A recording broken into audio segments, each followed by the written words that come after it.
মুক্তিযুদ্ধ ও স্বাধীনতার ইতিহাস এবং বাংলাদেশের রাজনৈতিক আন্দোলনের ইতিহাস সঠিকভাবে উপস্থাপিত না হওয়ায় জুলাই জাতীয় সনদে সই করবে না বামধারার 4টি দল। দলগুলো হলো বাংলাদেশের কমিউনিস্ট পার্টি সিপিবি, বাংলাদেশ সমাজতান্ত্রিক দল বাসদ মার্ক্সবাদী এবং বাংলাদেশ জাসদ।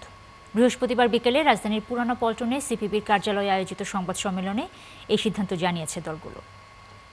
সংবাদ সম্মেলনে বলা হয়, মাননীয় প্রধান উপদেষ্টা ঐকমত্য কমিশনের যাত্রার উদ্বোধনী অনুষ্ঠানে বলেছিলেন, সব দল যেসব বিষয়ে একমত হবে শুধু সেগুলোই ঐকমত্য হিসেবে বিবেচিত হবে।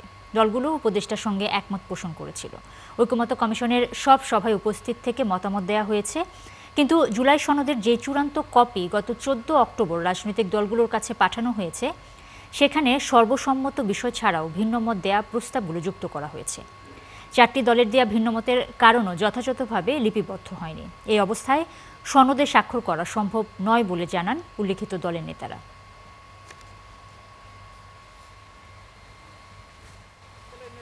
ক্রান্তিকালীন বিধানের 6ষ্ঠ তফসিলে থাকা স্বাধীনতার ঘোষণা ডিক্লারেশন অফ ইন্ডিপেন্ডেন্স এবং 7ম তফসিলে থাকা প্রক্লেমেশন অফ ইন্ডিপেন্ডেন্স বাদ দেওয়ার সুপারিশ করা হয়েছে চূড়ান্ত সনদে, যা আমাদের স্বাধীনতা ও মুক্তিযুদ্ধের ভিত্তি। সেটা বাদ দিলে তো বাংলাদেশের অস্তিত্বই থাকে না।